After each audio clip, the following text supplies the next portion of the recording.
Hello, everyone, and welcome back to the podcast. Today, we have a special super person. I'm gonna give him his own introduction, but before that, I'm just gonna say who he is, plug his channels.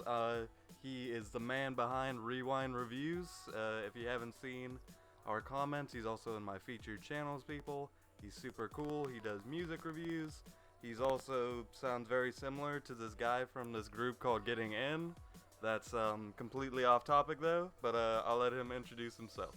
Okay, so guys, hi, I'm Sean from Rewind Reviews, and I do music reviews, as Sol said, and I'm here on the podcast to talk about some music. I mean, because I don't really have much to say about myself, I'm pretty boring. So I think we should just get into it, I guess. You are not boring. Take that back. But real quick, just want to say thank you for being on and all that good stuff. Oh yeah, I mean, I've been really excited for it ever since you asked me. I was like, oh cool, I've been talking to you for like quite a while now, and so it's been a long time coming, I guess, to... Since we both had our Owl City Mobile Orchestra Yeah, reviews. I remember that. That was awesome when you just like commented and you was like, hey man, yeah, can I just shout you out in my videos? Like, you don't need to ask. That's like, I'm getting subscribers, okay, cool. And then I was like, I'll maybe return the favor sometime, and I never did. So I'll do it now. When I'll make a little promo video for this podcast on my channel, and there you go. Yeah. Another fun fact, you're also probably the first person not in the United States I collabed with. So that's pretty awesome. Oh yeah, it is, because I'm over here in the UK, where it's right now 2 o'clock, and what time is it there, like 9? It's 8:40 a.m. Okay, so you're like, you get up early, man, you get up early. Yeah, when I messaged Sean, literally, I forgot about the time zone situation. Halfway through the conversation, I realized it was like 4 a.m. where he's at. And he's like, yeah, I'm just up late editing a review. I'm like, go to bed, man. 4 a.m. editing a review. God damn. He's like, oh, I got a video rendering right before we started doing this podcast. This man is a hard worker. Yeah, This man is a hard worker. I do a lot of reviews. I don't do enough schoolwork. I'll probably fail all my exams. Can't wait. But I love doing the channel. So I'm just really passionate about it. I get addicted to this stuff. Like, I'll film a video and then I can't go to sleep without editing it. Like, I'll be sitting in bed and I'm like, go to sleep. And I'll just be thinking about the review. I'm like, I gotta edit this, and I'll get up and I'll finish it off. You know, I can't help it. I completely understand. And if I was doing school, I was doing YouTube a lot, I probably would have just stopped going to school as much, because I probably would have realized, oh, I can go like half the time and still pass. So Oh yeah, I mean, I'm still gonna pass everything. I think the thing with me is, like, not to brag, but I'm considered decently smart, and so I'm supposed to get like good grades and stuff.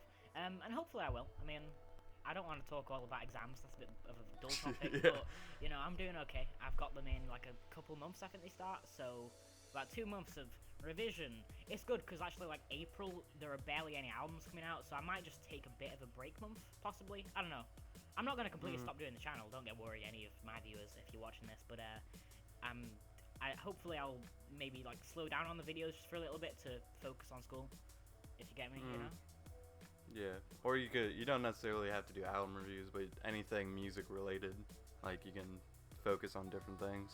Yeah, I mean, I might just, you know, because album reviews are a lot of work. Like, as well as listening to the album, you know, 5, 6, 7 times, I've then got to write out all of these notes or a full script sometimes even. Recording is always really bad because I always stumble over my words, like, constantly, so I take, like, a million takes. And then editing the whole thing, I've got a million takes to go through because I messed up all those times, so I've got a lot of editing to do. It's a lot of work, so I might just kind of stick to the occasional album review if something really interesting comes out, and then just do like a vlog or two to say how I'm doing and stuff, so people don't miss me too much, because obviously you're gonna miss this beautiful face.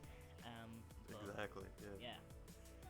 Yeah. You just described like my entire like half frustrating process of filming. How many before I go into some of the questions I've written down, how many times do you listen to an album before you review it? Because I get this question, and you know, for me it just kind of depends, you know. Like certain albums, like I'll listen to it just maybe a couple times. Certain other albums, it's really once I get my full idea for what it is and I have enough to talk about before I can make a good review for it. Do you have like a set amount?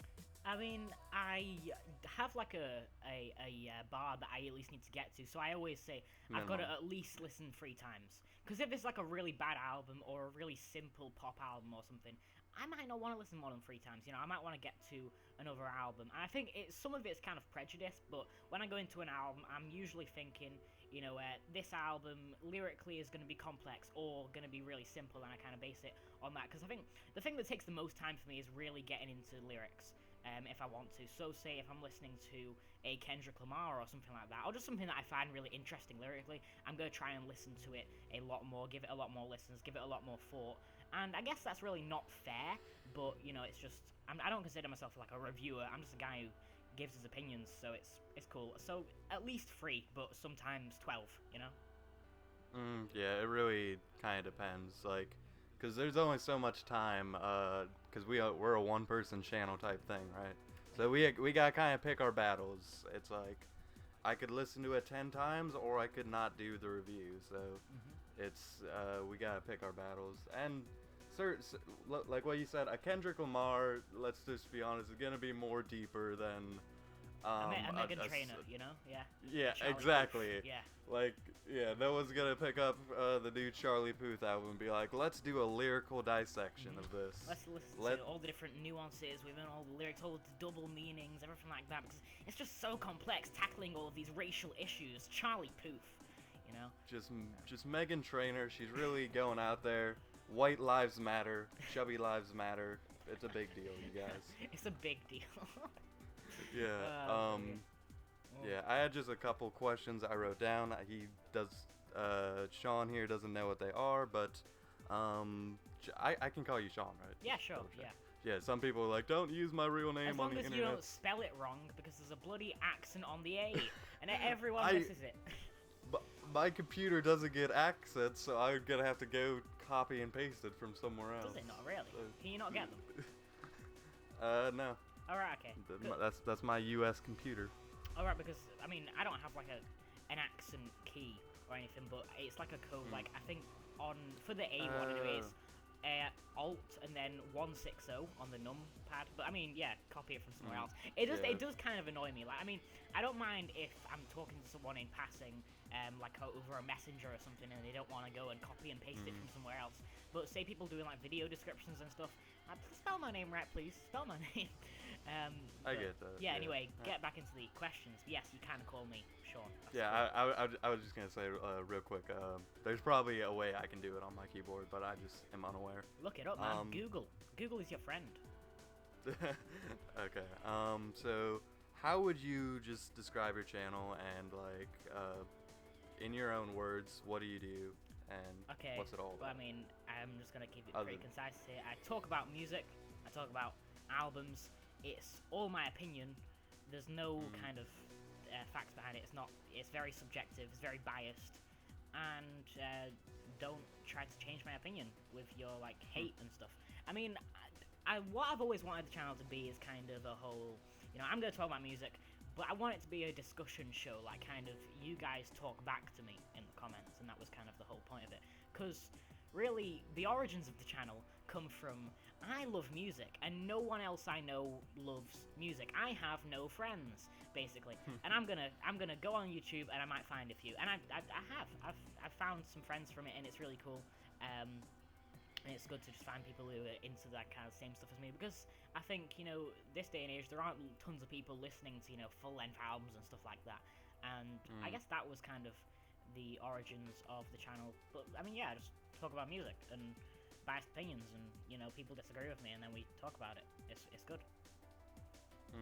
And so just loving music is kind of just what inspired YouTube, like just. Well, obviously, I was loving music, and I was like, I need to talk about music with people, and I was watching other reviewers at the time, most prominently ARTV, who you might know, and he really inspired me to do it. He was kind of the first reviewer I ever saw, and over like the year or so I was watching him, or a year or two maybe even before I started doing it myself, I realized that he had like kind of introduced me to so many new bands. Like he was part of the reason I got into music so much and found all these new different like kind of bands and artists and genres.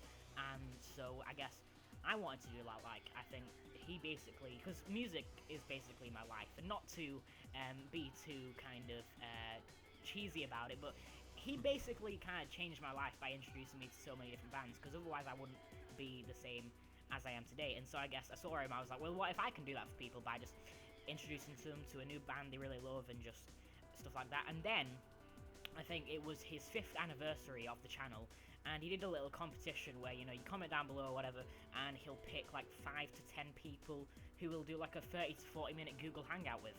And I'd commented because I thought that would be cool, and I did actually win. And we talked for just 30, 40 minutes. I got on with him really well. He seemed like a really nice guy, and I was just like, I wanna do this, because I like when I first talked to him, it really hit me in the feels, you know. And I was like, what if I could be that guy for someone else one day, you know, and that'd be cool.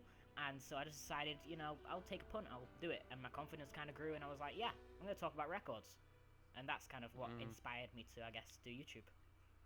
Yeah, that's awesome.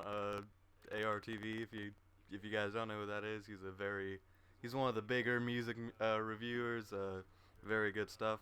I like that. It's usually if I talk about music reviewers with another music person, it's always, oh, the needle drop, first person they bring up. So that's kind of cool. Yeah, I mean, of course I'm a fan of him too, but you know, it was ARTV for me, you know. And Neil Drop, I like him a lot, but he isn't my favorite. A lot of time it is like whoever you discover first, kind of makes it even better.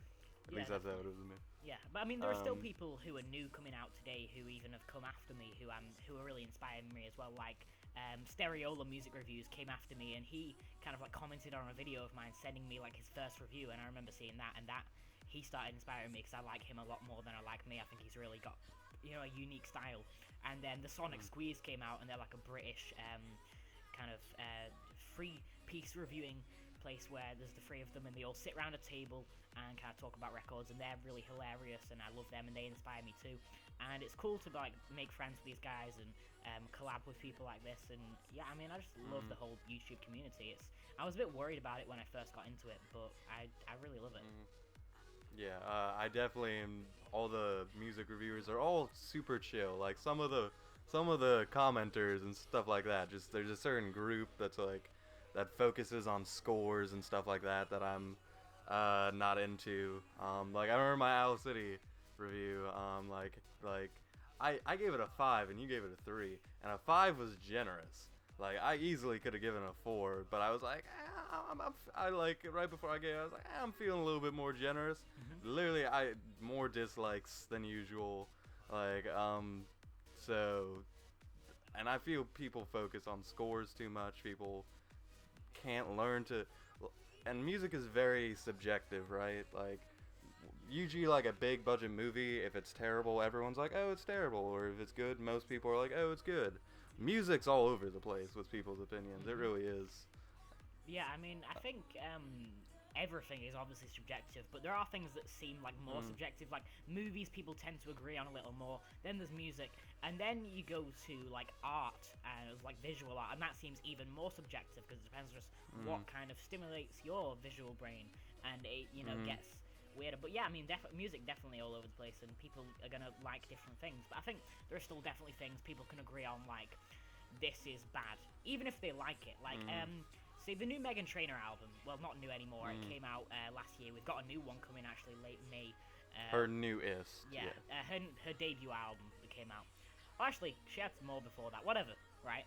Her album title that came out last year had all about them, based on all that. Like, I think everyone pretty much can objectively say that album isn't very good. You know, like production-wise, lyrically, you know, it's pretty bad. But I still didn't hate it. I actually, at the time I reviewed it, gave it a 6, which is positive. I'd probably give it like a light 5 now, and still very easily, because I think instrumentally, vocally, I still think it's a really fun pop album. It's kind of silly, but it's really infectious. I just hate the lyrics. That's kind of the thing I hate about her. But, you know, I can still agree that that album's bad while enjoying Lips Are Moving. You know, if it comes on, I'm not going to skip it, you know? Yeah, like, I remember, like, I don't even want to talk about Meghan Trainor, but I just remember when that song was blowing up, I remember, like, I discovered it before it blew up, and that's not one of those artists I'm going to be like, I saw it before it blew up. Like I remember, like I think it didn't even have like 1 million views when I saw the music video. So Damn, man, you're so trendy and hip. I know I'm so indie because I like Meghan Trainor. I haven't listened to that album. Did you just say you like Meghan Trainor? I was being sarcastic. Yeah, sure.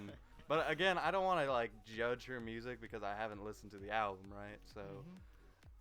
But she's not like an artist that I want to listen to the album unless I'm gonna review it or something like that. Yeah, the only reason I listened to it, I thought it would be like a fun review and a fun album to tear apart, and then I actually didn't end up hating it. I wish I could do the review again because I think I'd be a lot better at it, but I guess I'll review her new one coming out in May. I don't know if you've heard the new single from it, but that's pretty horrible. Just nonchalantly, that was pretty good. It was. Yeah. I haven't heard it. No, don't listen to it. Don't listen to it. Okay. Don't bother. I'll try it. If it comes on the radio, I'll throw out my stereo. Another question: do you have like a favorite review or even like a favorite album that you did review? Okay. I mean, I've got to think about this one. I mean, I've always got like a different review on the front page of my channel. Like a usually a decently recent one that I like. And right now, I've got a review of the new Tonight Alive album, Limitless, which was an album that I hated. And I tore apart, and I think I did it really well. And so I love that review. I thought it was really cool. But then, even though this one's really old, and I don't think it's as good as it could be, To Pimp a Butterfly by Kendrick Lamar, I actually think I did a decent job on for what it was and for how early I was doing the YouTube thing. And so I'm pretty proud of that one. And there are others that I really liked. I really like my Mercury Rev review that I did in like maybe October last year. My Jeff Rosenstock review, that was my favorite album of last year. And I really enjoyed doing that review. I'm really kind of proud of that one. But I mean, it really just comes down to like if I enjoyed the album a lot, and usually if I either really hated it or really enjoyed it, then I'll be passionate about it, and so I think that makes for better reviews. Although I think my favorite video on my channel is actually my 1 year anniversary video, which was just like really fun to do. And I made a whole montage of like the special moments I'd had over the year with the channel. It was really cheesy and stupid, and that video, it brings a tear to my eye, man. I'm proud of that one. I like it. I am not even aware of this video, so I'm gonna have to check that one out. You should check it out, man. I will. The couples of albums, Pimp Butterfly would probably also be my favorite. One of my favorite albums from last year. The Jeff Rosenstock one, I have not listened to the whole album. I've listened to a couple tracks like Nausea and stuff. And I definitely want to check that one out. What can you say about that one to a person who would be interested? Okay, well, I mean, it's kind of a very catchy, infectious, but still kind of raw punk album. It's really emotional. There's a lot of emotional depth and power to it. And I think just like Jeff Rosenstock in general did a fantastic job, especially vocally and conveying all of his emotions and lyrically. It's a very honest and personal album. And, that part of the album's pretty much perfect, and then whether you like the instrumentation or not is going to be kind of down to you, and also if the emotions that he's putting out resonate with you. But I think just it's like a really well written pop punk record, but like pop punk is these days such a saturated genre with like all the same things over and over again a lot of the time, even though I'm a fan of the genre. But I think Jeff Rosenstock's album is so much more than that to me. It feels weird to just call it pop punk because it has this, big emotional resonance with me. So, I mean, go into it open-minded, because you should go into every album open-minded, and just kind of turn it up loud and jam to it, it's a fun record.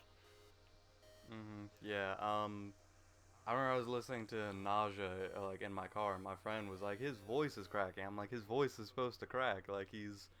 the idea, one, is he's drunk a little bit, or at the very least, very hungover, because hence the song. And, like, he can sing. I've heard him sing and his voice doesn't crack. There's definitely no way he heard the song. It was like, my voice is cracking everywhere. I'm gonna not fix that.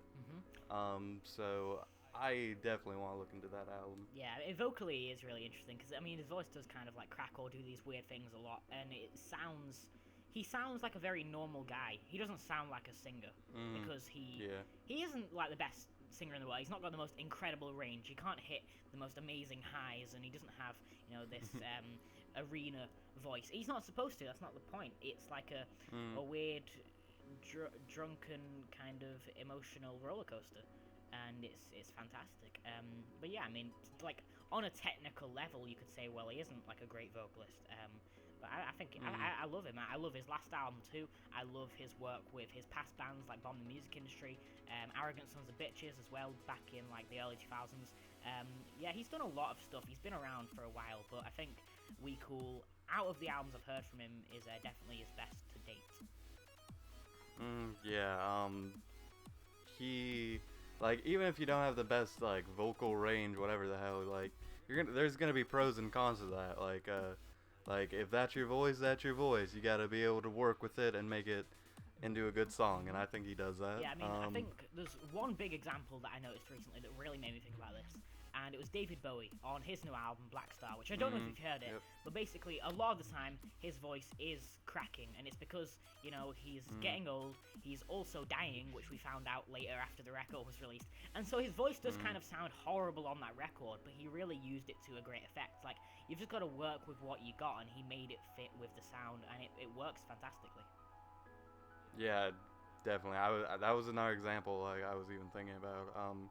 I mean, because, like, if you hear, like, not that I'm, like, that I know David Bowie's discography, but if you just listen to, like, even just an earlier song compared to that, his voice is, like, completely different, so he's gonna sound different, and, like, he works, like, I just remember, like, I remember I'm forgetting which song, but he's just like, oh, and yeah, like the title track Black Star, the 10-minute one, yeah.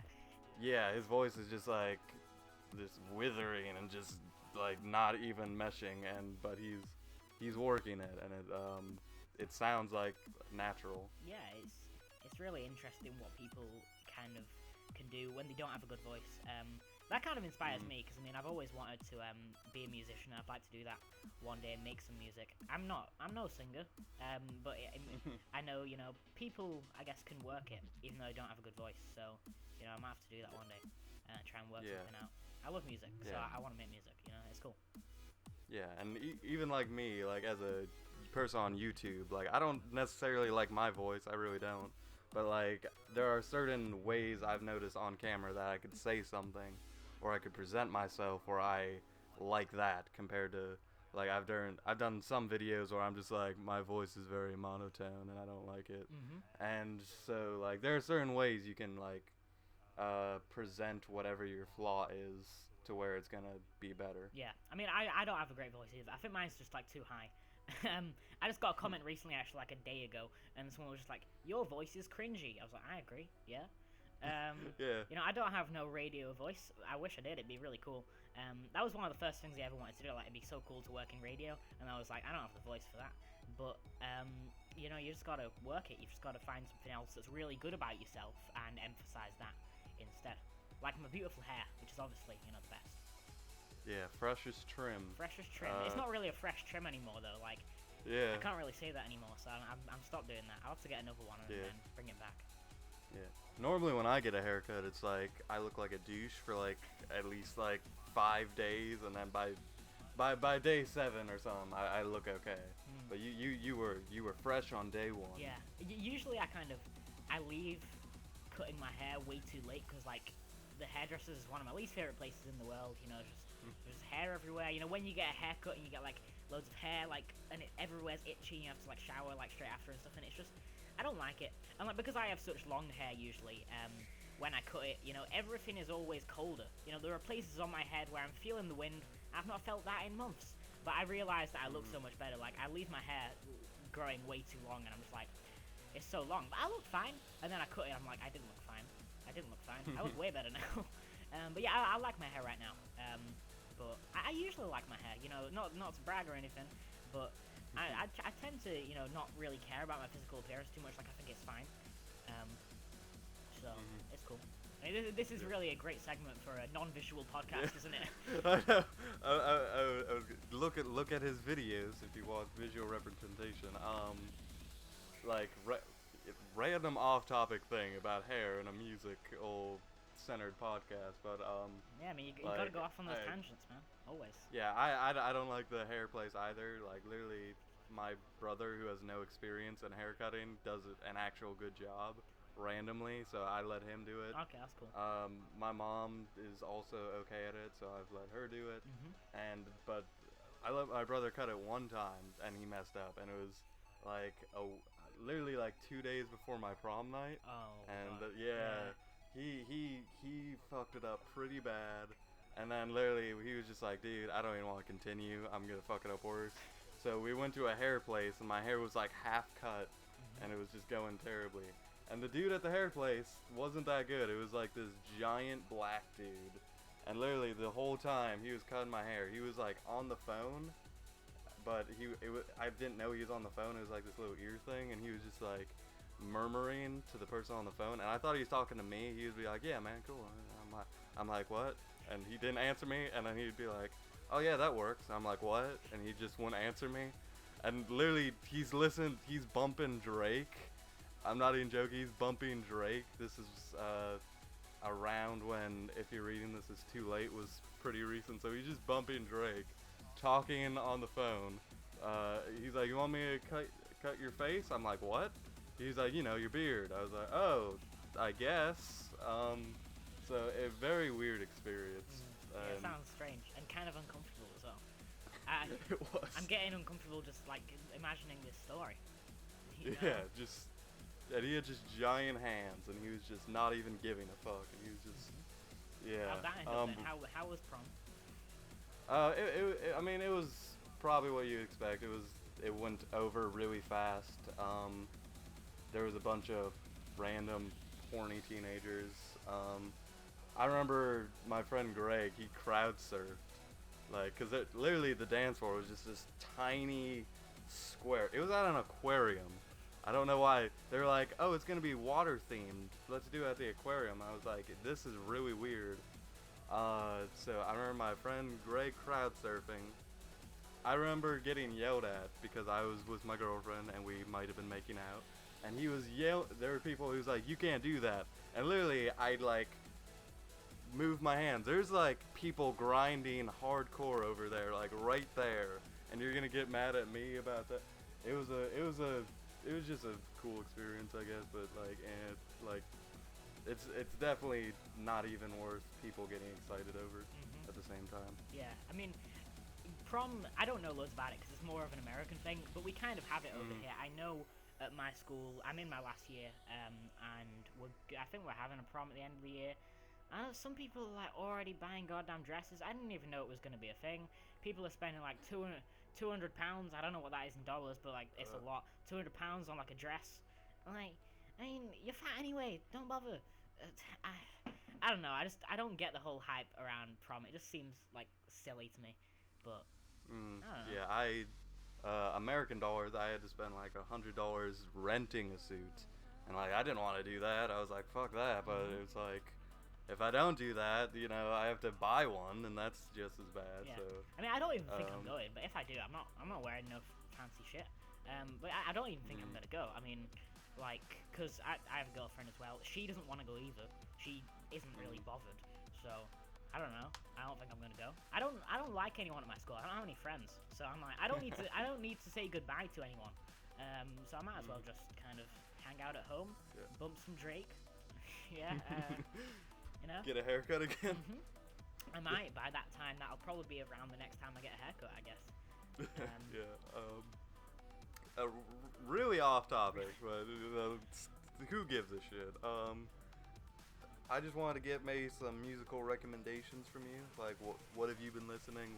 What's the good stuff I can expect? Okay. Well. It doesn't have to be like you think stuff I would like. It can just be just random stuff I like. Yeah. Yeah. I mean, I was thinking about this. I was thinking you might ask me some question like, what have I recently been listening to? I was thinking, and I mean, there's quite a few things. One I want to mention is one that only came out last week, but it's probably my favorite album of the year so far. It's called Free. It's by a band called Mike Snow. Free is in I, like in Roman numerals, whatever. Yeah, I saw the thumbnail. Yeah, and I love that album. I was really looking forward to it. I expected it to be good. I thought the singles were great. It's like a really great electro pop album. A lot of the time really danceable, but yeah, at the end it's just like pop music with like a a decent level of complexity to it as well. It's really fun. And unfortunately, I pre-ordered that record like 3 months before it came out. Oh, it's still not here. It's been a week now since it came out. It's not. I hate pre-ordering. It's pointless. What's the point in getting something 3 months early and then not getting it? I could just go to the store and buy a copy. But yeah, I'm waiting for that on vinyl. What else do I really like? I guess in the rock world, something I've been listening to really quite a lot recently is the newest album, and this was what I was listening to just before we started doing this podcast. The debut album from Jared Way, Hesitant Alien, who you might know from My Chemical Romance as the vocalist of them. And he had a solo album come out in 2014 after the band had broken up. Hopefully he'll do something new decently soon. But I've been really loving that album. It's quite fuzzy. He uses elements of shoegaze and stuff, but it's just like a great, catchy rock album. I love that. Been really enjoying that recently. What else have I been enjoying? Let me think. I mean, in hip hop, Kendrick released that new kind of untitled, unmastered thing. That's good. I like that. Quite a bit. I checked that out too. Yeah. What do you think? I enjoyed it. I only gave it like 1 listen, and it is like what everyone says. It's just like him kind of whatever, fuck it. But at the same time, they're good songs, and you know they don't really. I kind of felt it was a little bit like almost kind of not cohesive, like because it's just random songs thrown together from random time periods. But it was still like, you know, high production. I remember CeeLo Green popping up, and I remember just certain things that Kendrick does, certain lines like the "pimp hip hooray" or the "this dick ain't free," like from the last record, yeah, certain lines he does just stick with me. Yeah, but yeah, I mean that project definitely worth listening to some more. It really grows on you, because I didn't even love it at first, but I was like, I'm gonna love it soon if I listen to it a few more times, and I did. This is why I listen to things at least 3 times. Although I listened to that one about 10, 11, 12 before I reviewed it. That was a hard one, and I still didn't even go that much into the lyricism. Like I could have looked into it way deeper, but I just didn't have the time. What else have I listened to recently? Let me just look at my CD collection and just like get some ideas, because whenever I get asked questions like this, I'm like, there's too many things. Yeah. I don't know. I mean, something I've been really enjoying recently is this band Enter Shikari, who are behind me on the wall, and I saw them in concert recently, and so I've just been listening to them quite a lot. Their new album, The Minesweep, that came out last year, was a really great kind of like album that mixes together electronic music and then metalcore and elements of hip hop, and then this kind of political side to the lyrics as well. And that was really interesting. I don't know, those are a few things, but I mean, I listen to a lot of stuff, you know. If you want recommendations, I can type you out a like 5-page list of stuff if I wanted to. You know, there's a lot of things that I like, and it's hard to boil it down. So there you go. There's a few things. Yeah. I wrote those down on this paper plate. I thought that was a plate. Yeah, when you were like, on a plate. Yeah. Yeah. Yeah. What we do when we don't have paper. But you know, if I always just like watch your reviews, and that always works too. So, and if anyone else wants music recommendations, you can watch his reviews, and like I assume you always link whatever you're reviewing. Yeah, I tried to put like a little listen box in the bottom, or at least a listen to a single box if there's no kind of full stream. So yeah, go do that. But I guess those recommendations are a few that are like decently varied, like a couple rock albums, a hip hop one, a pop one. So there you go. I guess definitely check those out, man. They're great. What about you? What have you been listening to recently? I'm kind of in a state where I mostly listen to what I'm reviewing. Usually whatever my next project is, I put it in repeat for a little bit. So I recently finished this one album by, do you know who Boots is? It's called this. I've heard of him, yeah. Aquarius, is it, or something? Yeah, it's like Aquaria. I'm gonna do a review for that. So I'm just kind of stopped listening to that one. Rolling Papers 2 by Wiz Khalifa is coming out, and so I was gonna review Rolling Papers 1. And not that I'm a big Wiz Khalifa guy, but I was like, views. I feel like it. Fuck it. So I've been listening to that randomly. Yeah, that new Kendrick album, listened to that. I gave that a listen. I randomly started listening to. I'm not like a big Odd Future dude. It's kind of hard for me to get into that, but I listened to I Don't Like Shit, I Don't Go Outside a little bit. Yeah. I checked out your review with that with LP Club. Yeah. Yeah, just been listening to that. Just wonderful title. By the way, Yeah. just I was listening to that, and just random repeats of stuff of songs, whatever I listen to at work, that kind of stuff. Cool. Yeah, I mean, I've noticed like what you do. Like, you never really review, new stuff. You're always like, I'm gonna review things from 4 years ago, because I'm gonna get so many views. It's really a strange thing. But I really enjoy that about your channel. Like, you review a lot of different things. It's never anything new, so it's never predictable. And so while I'm like, I've never heard this. What the fuck? It's interesting to watch. I like what you do, man. Yeah, I kind of just do whatever I want to talk about, and if it's new and I want to review it, then I have that possibility. But I'm trying to kind of do this thing where I go from artist discography to a different discography. So right now I have all these weekend reviews, right? So I'm trying to get that, and then after that, hopefully I'll move on to a new artist. And between those discography things, I'm gonna try to do just random other reviews, and yeah, it's basically whatever I want to review. Yeah. And so for the weekend, are you doing Kissland and then Beauty Behind the Madness as well? Yeah, Kissland is gonna be a collab review, and after that, Beauty Behind the Madness. Cool. So yeah. Because I mean, already like your trilogy review was really drawn out, like you did. Okay, House of Balloons, then Thursday, then Echoes of Silence. Then I'm gonna do a video on the whole thing with the bonus tracks, the trilogy, and then now you're doing Kissland, then Beauty Behind. Like you make this stuff really drawn out and long, and like, but it's interesting. I like those reviews because Weekend was one of the artists I was actually familiar with that you talk about, and so I was like, okay, this is cool. He's actually talking about someone I'm actually familiar with, like I've actually heard of, and that was cool. Although I don't think you like those projects as much as I do. Like, I don't love them, but I think you weren't that big of a fan. Yeah, Trilogy was supposed to kind of just be this kind of mini review, but then I decided I'm just gonna use audio, and that usually involves me doing more editing. So it kind of became bigger, and then it got more views and shit than like my Echoes of Silence, which was, I gave that one like an 8 out of 10. That one's my favorite. Yeah. I really love that one, and I really fucking like Beauty Behind the Madness. Like, again, I haven't done my extreme full-on listen to it yet. Yeah. But from what I've heard, I really fucking love that one. It's just I have to go through a couple of these other things that I'm not as big a fan of, like Kissland, which I didn't even really hear Kissland before I sat down to listen to it for my review, and I do not enjoy it.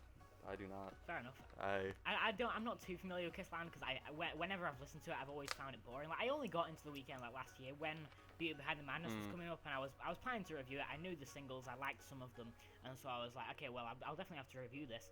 I should try and get familiar with him. So I picked up Trilogy because it was really cheap, so I've got that on CD. I listened to Kissland, I found that boring, and then like, I don't even know Thursday or Echoes of Sounds all that well. Like, the only one I really know well is House of Balloons, simply because buying like a set of 3 CDs, and like I'm not even reviewing any of them, so I don't have they're not my main focus. Getting through all of those does take a while. So I'm very familiar with House of Balloons. I like that a lot, but there's definitely stronger tracks and weaker tracks. I know you don't really like 28 that much. That's one of my favorites by him. I thought that bonus track was great, but fair enough if you don't. But then, Thursday and Echoes of Sounds, I'm not actually that familiar. I still need to get to them. But yeah, Beauty Behind the Madness, because I reviewed that, I'm familiar with that. I really like that project. I think I only gave it like a 7 when I first reviewed it, but it has grown on me a little. I think it's a really good R&B album.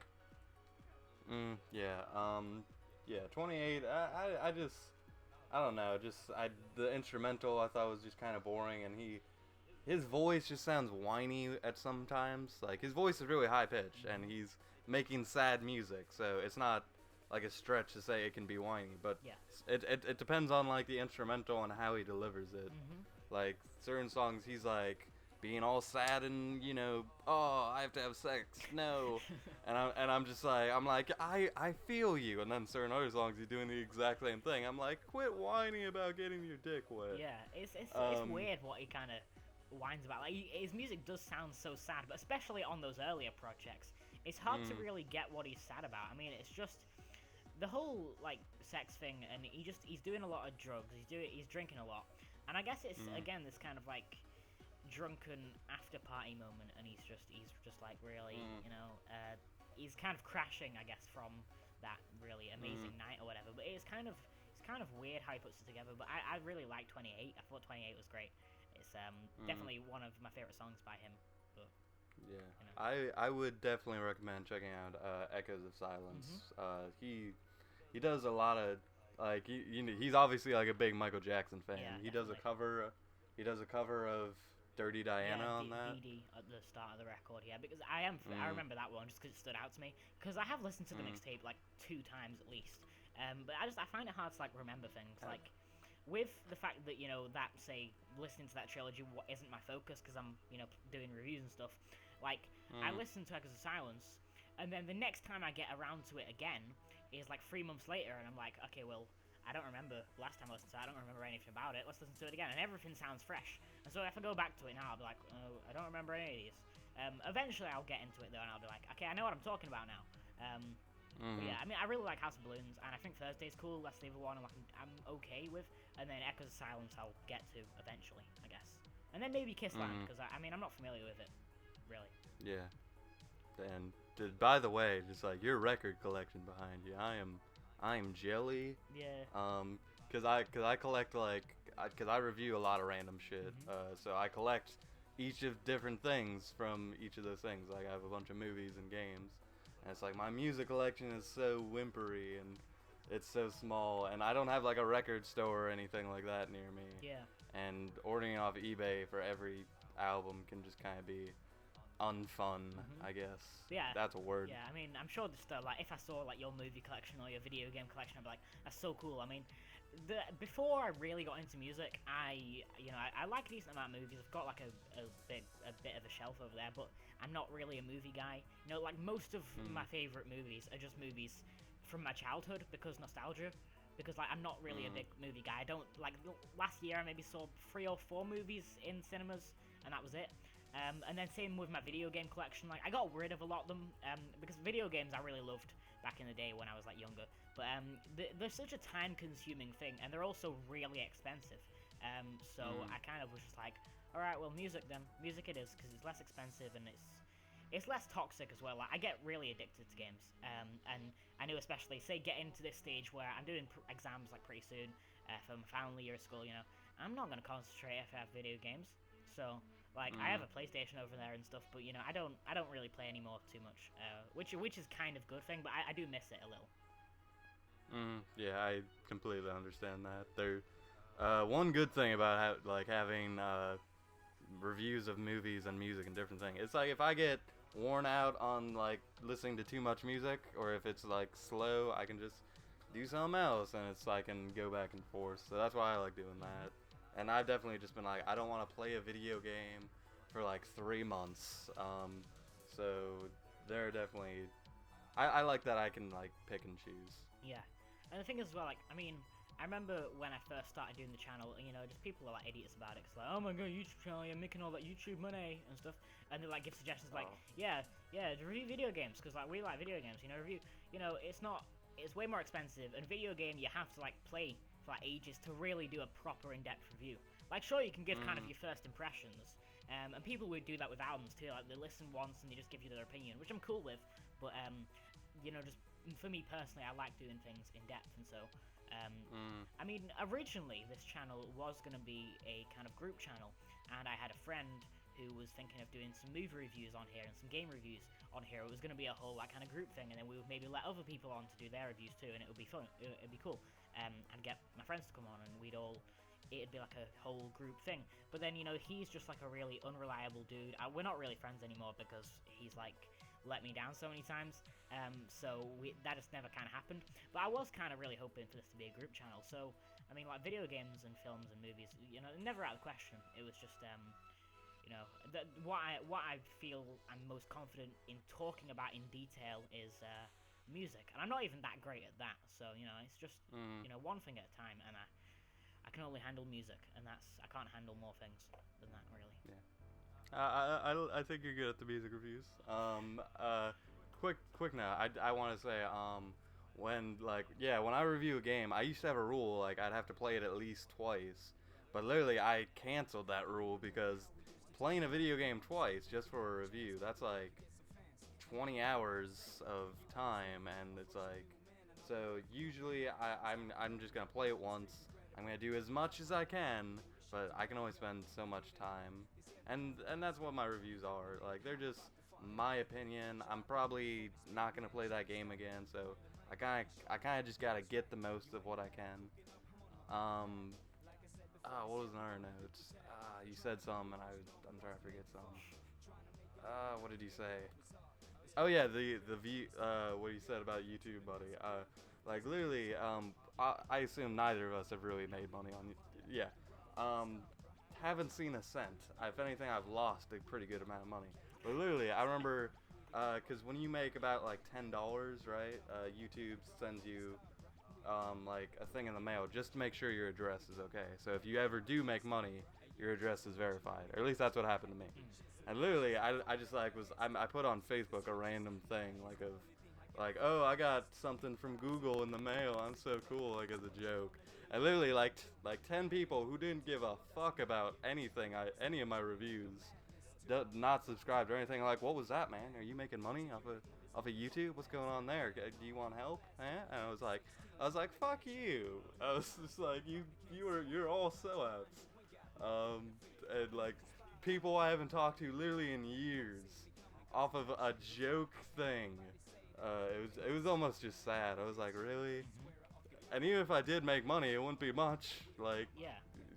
I mean, people think YouTubers don't make anything. No.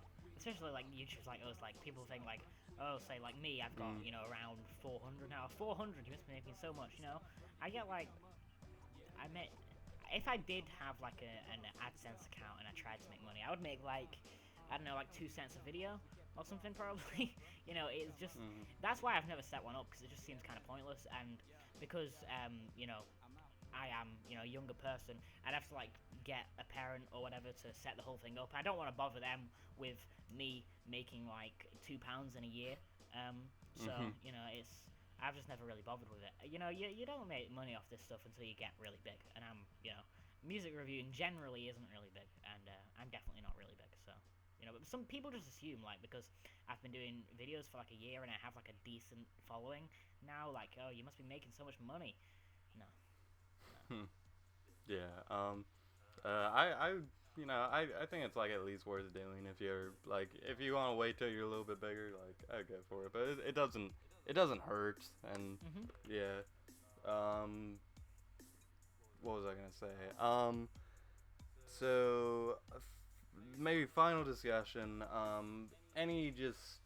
It doesn't have to be new music, just mega albums you think I should listen to, that you want the world to know. Okay, just like want to give your thoughts on, talk music, all that good stuff. My all-time favorites that I really need to recommend. Oh, it doesn't have to be an all-time favorite like on the list, but it can just be like, I fucking love this album. Just well, I've got to think about some albums that I fucking love then, and there are plenty. So I could talk for days. Let's just get in some here. I mean, I'm trying to think of albums that have really kind of like affected me in a big way, I guess. I mean, there are quite a few, especially when I was first getting into music. I think when I first got into music, it was really, as well as like a few kind of indie pop things, I was getting into kind of the pop punk and metalcore scene. Not that I like a lot of that stuff now in terms of general stuff, but a lot of the stuff I found then I would find that I would like.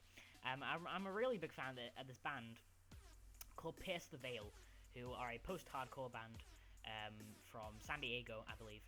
And they're a 4-piece. I've seen them live. They were great. And, I think the vocalist, a lot of people consider kind of whiny, and I would get that if they thought that. Personally, I think they just, like, make really good songs. And because I got into them so early on in kind of me getting into music, I have a big old connection to them. Who else do I really like?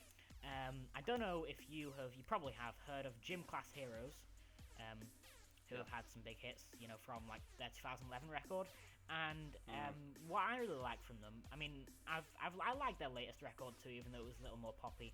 But their first kind of album on a label, the Papercut Chronicles 1, was an absolutely fantastic record. It was a really kind of dark, kind of rap rock record. I know people say rap rock and it's suddenly horrible because usually most of that kind of stuff is. And I can see why people might have problems with the record. You know, it isn't the most incredible thing ever. Personally, for me, I love it. I did actually do a review of the album for like a 10-year anniversary throwback, and I gave it a 10. You know, I love that record. That has, I get a lot of personal feelings from that. I really love American Idiot by Green Day. That's just like a great kind of rock opera, pop punk record. Every song on there I think is pretty fantastic. What else do I really like? I think the first album that I ever really owned myself, that I still own today, and kind of that I feel like was mine, was the debut album from The Killers, Hot Fuss, and that's kind of a great, I guess, synth rock record. Like, it has some 80s influences in there, but it's like a really good rock album. And their second album too, like, those two albums have a lot of great memories for me.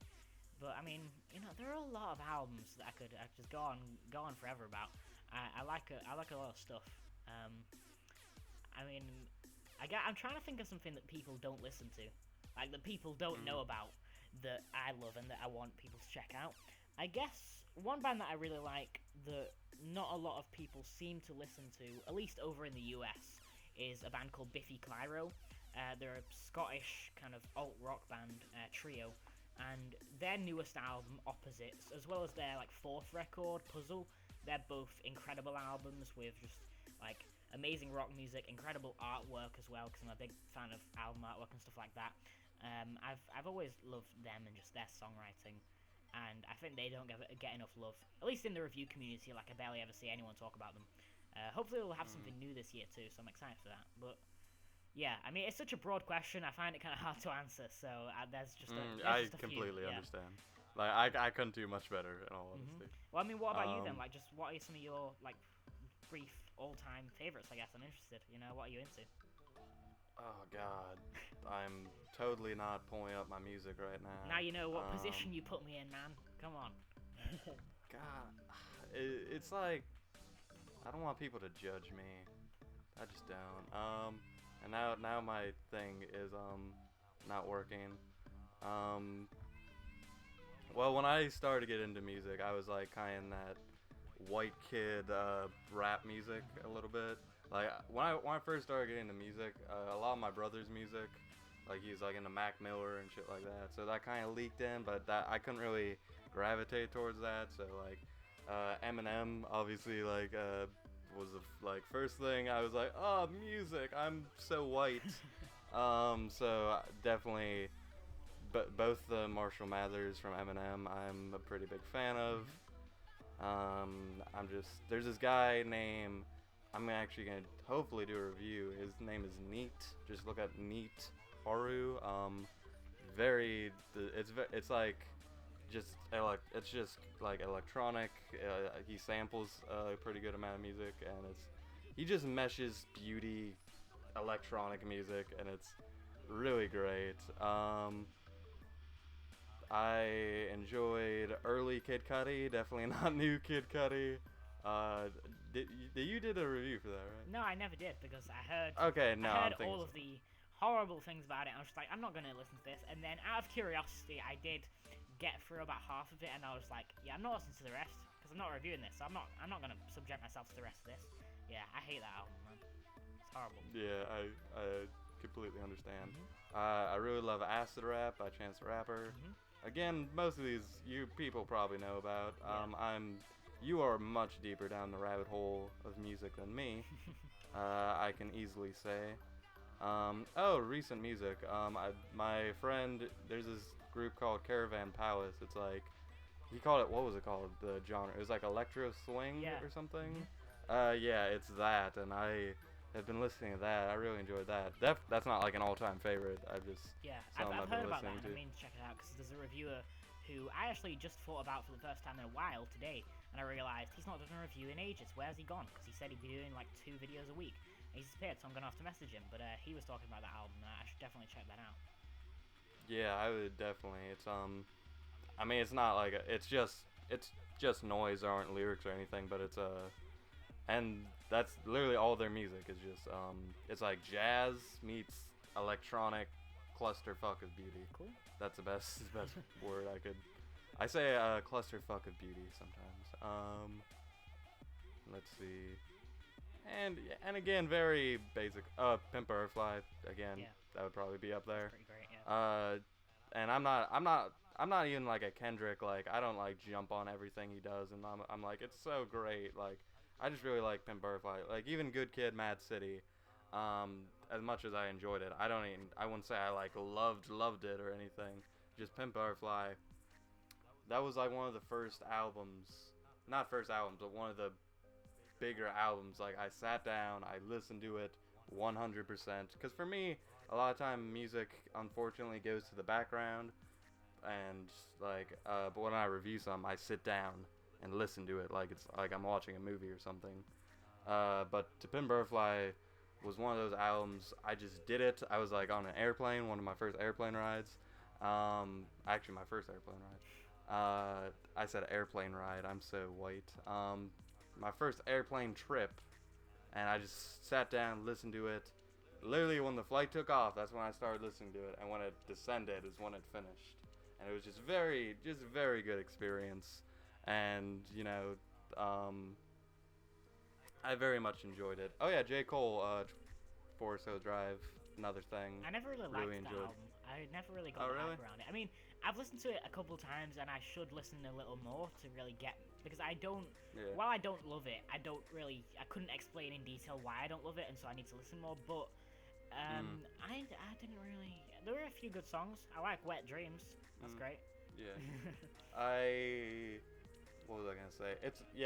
It's one of those things. I don't even have the full album like on my music. I just have the singles, and so I'm like, I'm probably in that camp that I don't like, where people just listen to the singles and they're like, the album's so good. What are you talking about? I'm like, you didn't listen to the full album. You just heard the best songs from it, and I hate when people do that. Like, and then they'll like watch an album review and be like, it was amazing. What do you mean? I'm like, you only listened to a couple of the songs.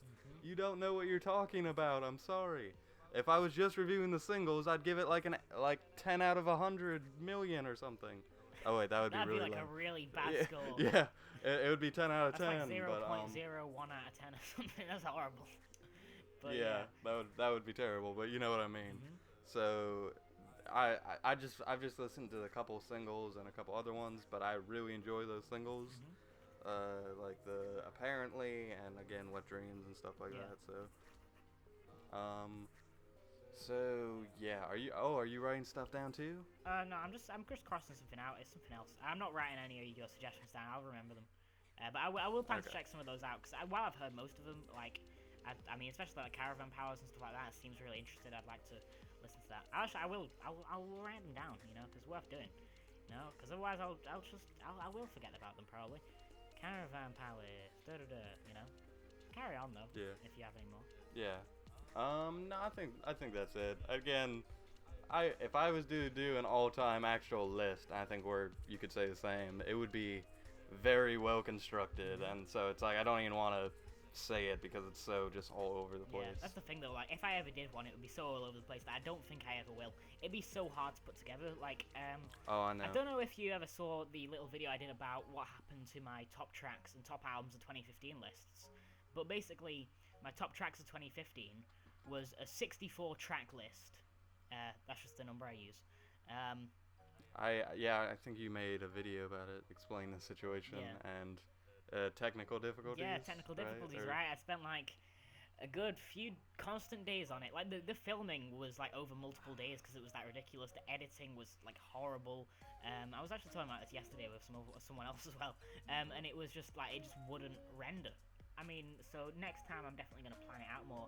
But so if I can't even do a top tracks of the year list, I'm not doing a goddamn top albums of all time list. You see all the CDs behind me. These are all albums that I like a lot. That's like I have to choose from all them plus like every other album that I don't own because money. It's ridiculous. So much music out there. It's kind of impossible to do for me.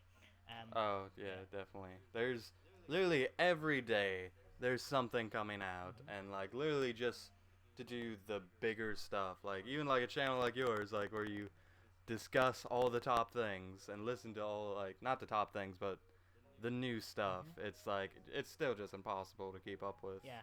Because there's so much out there. Yeah, like when I first started the channel, I was always like, yeah, I mean, I obviously cover some new stuff and, you know, try and gain following through that, but I want to do some throwback reviews. I haven't done a throwback review in so long because I don't have the time, you know? I think the last time I did a throwback review, it must have been maybe like May. I think it was when I did actually my 64th album review, because again, it's my favorite number, so I was like, for that, I'm going to do something special. And so I put 64 albums in a bowl and took one out, like of my all-time favorites, and like took one, and that was like the last throwback review I did, and that was in May, because I just never have time to do them, like, because it's just so busy. Which album is that? I did this record called Tourist History by Two Door Cinema Club, where there's a recommendation. That album's like a fantastic indie pop record. It's not that complex, it's just like really catchy, fun, Northern Irish indie rock and pop. It's really good. Wrote that down. They need to come out with something new. Their last album was like in 2012. I'm waiting, Two Door Cinema Club. Where are you? Yeah, why can't you be like one of those rappers that puts out like 3 mixtapes a year? That would be great. But actually, because the albums would end up horrible. Yep. When people do that, literally that's what people do, that to stay relevant. They really do. But literally, you don't have to do that, because we mentioned fucking Pimp a Butterfly like 4 times at the very least in this podcast, and that came out early. What time did that come out last year? Like March 2015. Like, so literally like a year ago. Yeah. And in the world of music and internet, that's a long time in that world. So you just need to do the right thing, and people will talk about you for a long time. Yeah, but I mean, I get why it's done. I think because for artists coming out who are really new and upcoming, you don't have a following yet, and so to kind of keep your following that isn't all that dedicated yet interested, you've got to kind of drop multiple things, which is why I know a lot of people, like, when they're first coming out, drop EPs, because it's quicker to do, like, you know, you just have, like, 4 or 5 songs on there. I mean, really, I think what you got to do, like, say if I ever wanted to get into music, I just pump things out, because, like, I write all the time, and I can write a song, like, in a day, just like that. You know, like, I mean, producing it takes a lot longer for me, but, like, I write a lot of songs, just for fun. And I can just do it. So I think, like, if I ever did do that, I just pump them out. But you know, yeah, I get why people try to do that, but it means that, you know, the mixtape's going to be ever more saturated. Like, you have 10 songs on your mixtape, but you've released like tons of others that year, so you're going to get like a few gems in this mixtape of, you know, 10, 12 songs, whatever. So yeah. And there's, like, in the world of music, it's like, because everyone is like kind of in the same position where they want their music to get out there, and, you know, everyone's just like, oh, no one listens to my, like, music, and there's so many ways to do it. It's like the commercial side of music is almost like this whole other thing. Like, you could, like, just be like a person, like, you could be one of those kind of generic hip hop people who are like, oh, here's my music. Here's my hot mixtape. Listen to it on SoundCloud. Yeah, and they're gonna be, you know? Yeah, and they're gonna be like, oh, and whenever you talk to them, they're gonna be like, oh, love, man. And then when you talk to them in real life, they're just completely opposite. But if on their messages, they're just like, all is love, stuff like that. Yeah, I mean, I like that. Like, I got a message from a dude recently who was like, I mean, I don't even know if it was like the actual rapper messaging me, because like me and my team were wondering about if you could review this, and I was like, yeah, you know, because even though maybe, you know, they wouldn't be so nice in real life, and they just want, you know, a video out there to get a little bit of publicity, maybe a good score, I still find that really interesting. I like it when artists reach out to me, even though they might be doing it for their own gain. It's really cool for me, especially like when, like, I find it awesome when bands are like, they'll like send me their albums for free, or send me them like early, and I'm like, that's so amazing. Like, I'm respected by someone who actually has creativity in themselves to make actual music, rather than me who just talks about their music because I don't make my own. You know, it's like, that's really awesome to me. And so even though maybe there is, you know, they have their incentives for doing it themselves, it's still really cool. So I'm going to review that project, I think, that I just mentioned, if I get time. Yeah, and obviously you're more respected than me, because that's not happened to me. Has that never happened to you, man? Drop. God damn it. It's because you're not like a solid music reviewer. Like, I mean, to be fair, it's not really a criticism of your channel. I like your channel, but like, when you go there, like, say when I first checked you out, I was like, what does this guy do? Because it's just so scattered. Like, you look at your videos, and I'm like, you don't get a clear idea, because you're like, oh, he does this here, this. What's he doing? I don't know. Yeah, I've done a better job of cleaning it up, but I completely know what you're saying. But and I think that's just why. But I mean, you deserve it, man. I think you do really cool stuff. I think especially with the music channel, Soul Music, I think that's really interesting, because that's basically you just like, I guess, giving publicity to other artists by kind of giving them a little bit of a platform.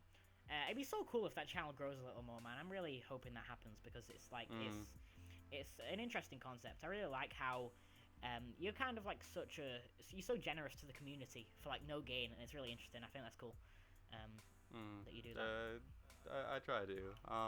But like the music channel, there's a lot of music channels on YouTube, and literally, it's kind of just a lot of YouTube is just oversaturation, which is kind of unfortunate. And music especially, and it's literally like I wish I could promote it better. I mean, it's not like doing bad or anything, the music channel, but I really like it. Like I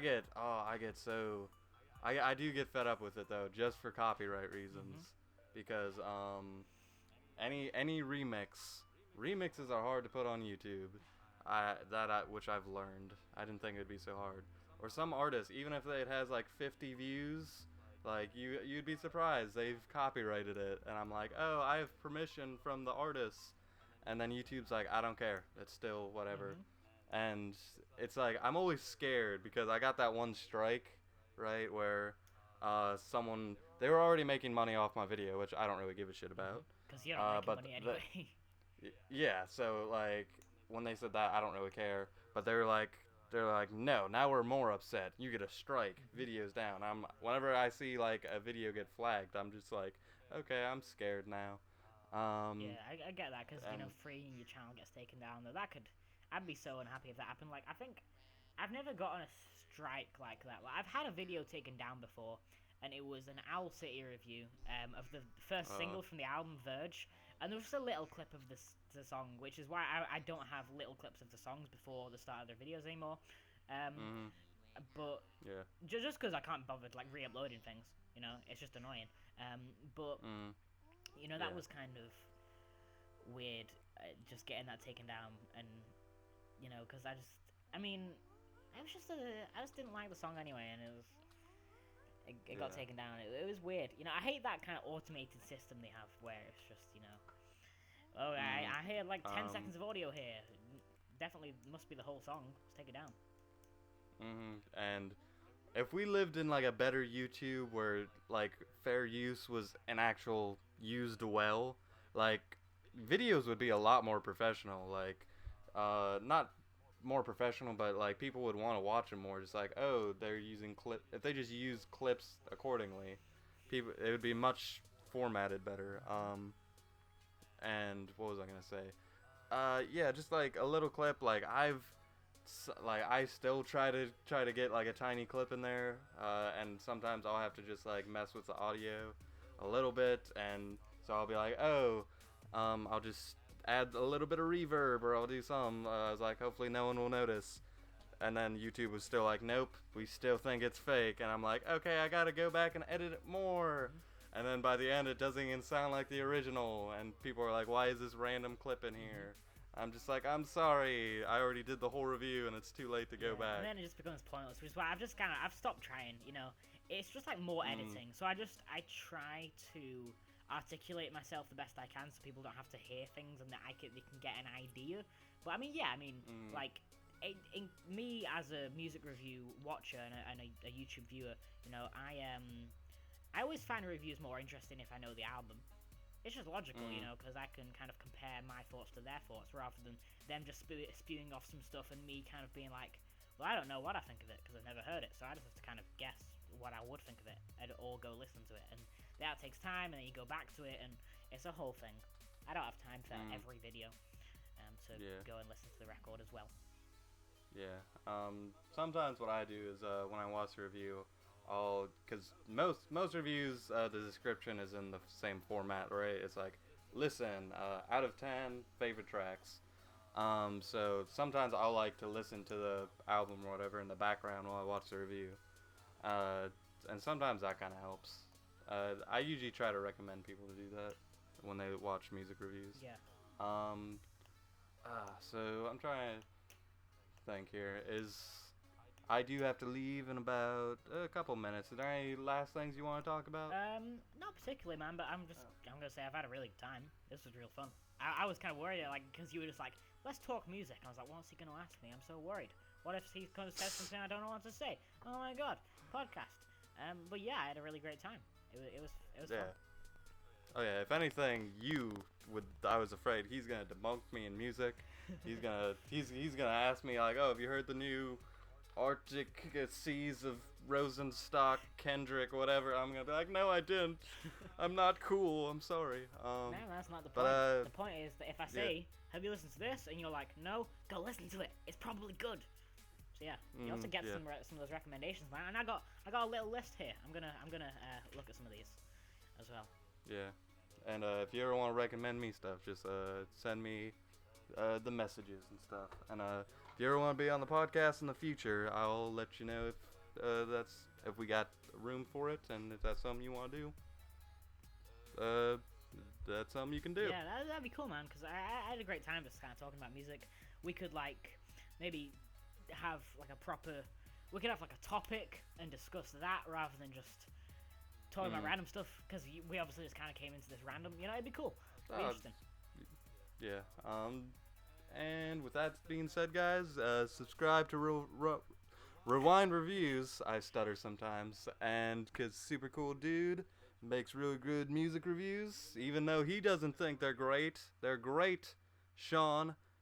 That being said, guys, thank you for watching. If you stuck around till now, you're 20 gold stars for you. Good job.